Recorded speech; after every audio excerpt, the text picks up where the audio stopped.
Sebuah hari yang seharusnya menjadi panggung kebangkitan Real Madrid seketika berubah menjadi mimpi buruk yang tak terlupakan. Yap, dalam pertarungan El Clasico yang memekakkan telinga, Los Blancos, sang raja sepak bola Eropa, kembali tersungkur di tangan musuh bubuyutan mereka, FC Barcelona. Kali ini dengan skor menyakitkan 4-3. Tentu saja laga ini bukan sekedar pertandingan, tapi ini adalah perang emosi, drama, dan gol-gol yang mengguncang jagat sepak bola, yang sayangnya hanya meninggalkan luka mendalam di hati para Madridista. Sebab bisa dibilang ini adalah musim yang berantakan bagi Real Madrid, mulai dari badai cedera sampai beragam masalah yang melanda, membuat El Real beneran terseok-seok. Hal yang pastinya membuat fans Madrid makin ingin menyudahi musim ini lebih cepat dan segera beralih ke musim depan, karena 99% mereka akan kedatangan pelatih baru dalam diri Xabi Alonso. Di mana Alonso sedikit banyak pasti tahu kalau seandainya ia beneran gabung Madrid, maka PR musim depan akan sangat berat, termaksud soal merombak skuad dengan membuang pemain yang dirasa emang levelnya bukan Real Madrid.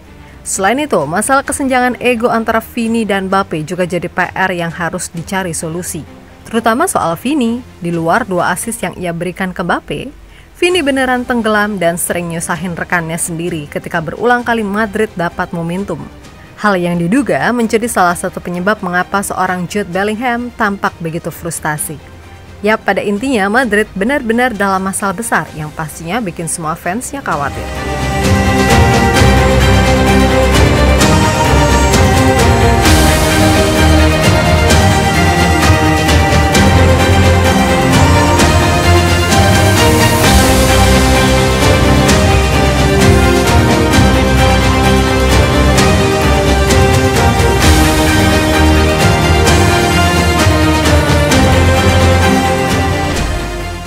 Real Madrid musim ini beneran bukan menjadi musim yang bersahabat.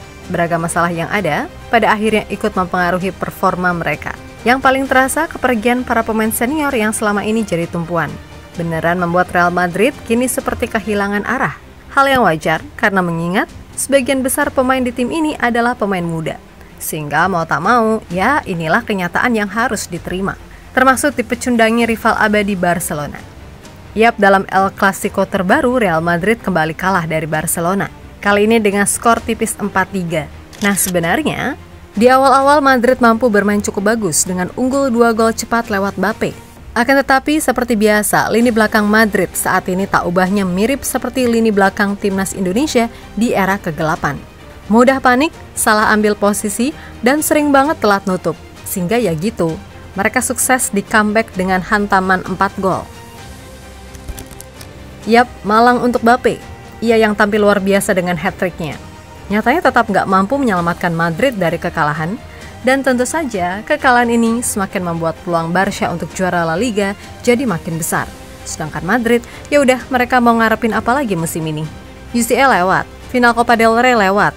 Dan La Liga, ya 99% mereka nggak akan juara. Sehingga hal yang wajar, kalau fans Madrid yang budiman, sebagian besar ingin segera mengakhiri musim lebih cepat. Karena ya emang semuak itu. Real Madrid yang biasanya dikenal sebagai tim yang gagah perkasa, kini tak ubahnya cuma dianggap bendungan kecil yang dengan mudahnya dilewati terutama oleh Barcelona.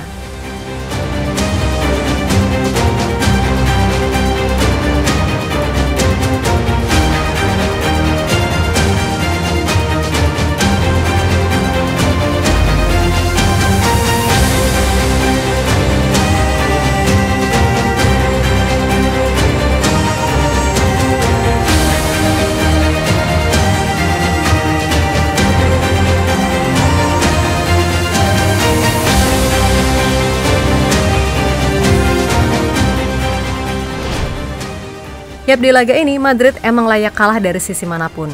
Dan ini semakin menegaskan kalau masa Ancelotti emang beneran udah habis, walaupun pastinya ia tetap akan dikenang sebagai salah satu pelatih terbaik yang pernah menangani El Real.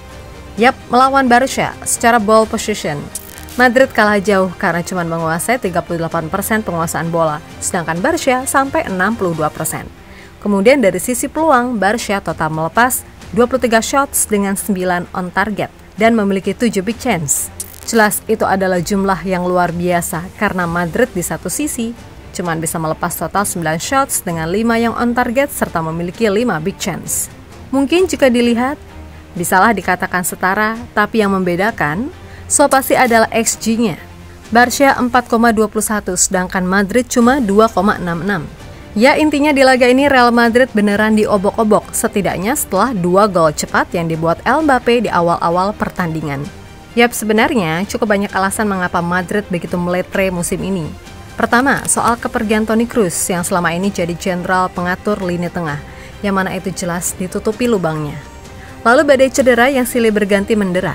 Ditambah sikap Opa Perez yang pelit sehingga mau tak mau Ancelotti hanya bisa memanfaatkan stok yang ada. Maka dari itu sering banget ia menaruh satu pemain di posisi lain untuk menutup lubang yang ditinggalkan. Ya sebenarnya dalam hal ini Ancelotti nggak 100% disalahkan, karena ya emang nggak banyak pilihan. Kemudian soal masalah Vini Mbappe yang dinilai nggak akan cocok main bareng karena ibaratnya setipe. Nah soal Vini, selain 2 assist yang ia kasih, sepanjang laga, Vini ini lebih sering nyusahin ketimbang nguntungin. Bola yang datang padanya sering banget mati sehingga menggagalkan timnya melakukan transisi. Selain itu, Vini juga lebih sering ngomelnya ketimbang aksinya. Hal yang diduga membuat Jude Bellingham yang di laga ini asli kasihan banget merasa frustasi di ruang ganti. Karena ya gimana ya, musim ini parah pol sih jatuhnya, kan gitu.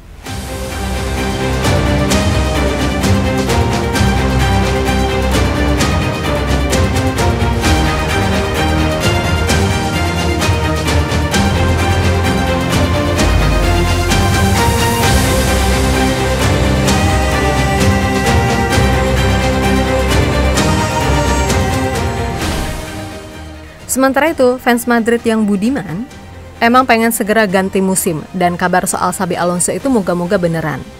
Namun, Alonso pribadi juga tahu kalau Real Madrid punya banyak masalah yang harus dikelari. Dan itulah yang jadi PR-nya jika beneran ke Madrid. Yap, salah satu masalahnya tentu saja kesenjangan ego antara Mbappe dan Vini. Memang bukan rahasia lagi, mereka berdua kayaknya emang beneran gak cocok main bareng karena sama-sama setipe. Maka dari itu nggak heran jika muncul sebuah wacana kalau Madrid mendingan jual Vini aja, mumpung harganya masih mahal. Yang mana duit itu bisa dipakai buat nomor 9 sejati serta tambahan-tambahan pemain baru. Karena ya emang butuh serta buat tambahan Madrid cari bek baru. Yap, Real Madrid emang harus membuang mereka-mereka yang dianggap nggak perform. Pemain-pemain seperti Lucas Vazquez, Fran Garcia, dan Dani Ceballos. Hanya segelintir contoh. Pokoknya PR Real Madrid musim depan sangat-sangat berat untuk berbenah, kan gitu. Sebab mau siapapun pelatihnya, kalau suruh nanganin Madrid yang sekarang, ya jelas mumet pol.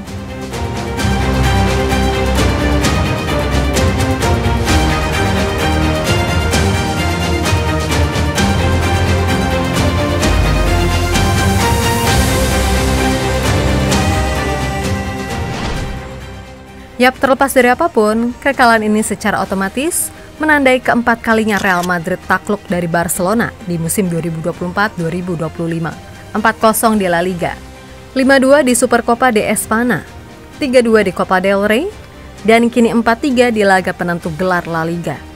Tentu bagi Madrid, ini bukan sekedar kekalahan, tapi ini adalah tamparan keras yang sanggup mengguncang kepercayaan diri mereka.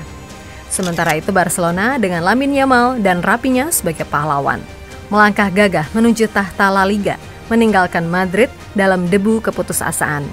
Yap, hari ini Montjuic menjadi saksi bisu dari kejatuhan sang raja Eropa, Real Madrid yang pernah menguasai Eropa. Kini suka nggak suka harus menelan pil pahit di tangan rival abadi mereka. Yap, El Clasico kali ini bukan hanya pertandingan, tapi ini adalah kisah epik yang akan dikenang selamanya, baik sebagai kemenangan gemilang Barcelona maupun sebagai luka abadi bagi Real Madrid, kan gitu. Oleh karena itu, kembali lagi, jika Madrid ingin bersaing, ya perombakan untuk mengembalikan reputasi mereka adalah wajib hukumnya. Dan jika semisal Xabi Alonso beneran datang, ya mudah-mudahan ia nggak dibikin pusing, terutama sama sikap Florentino Perez, yang nggak tahu kenapa berubah jadi pelit setengah mati. So buat fans Madrid yang budiman, dah sabar-sabarin aja, oke? Dan buat fans Barca yang prihatin, selamat atas kemenangan serta dominasi mereka atas Real Madrid musim ini.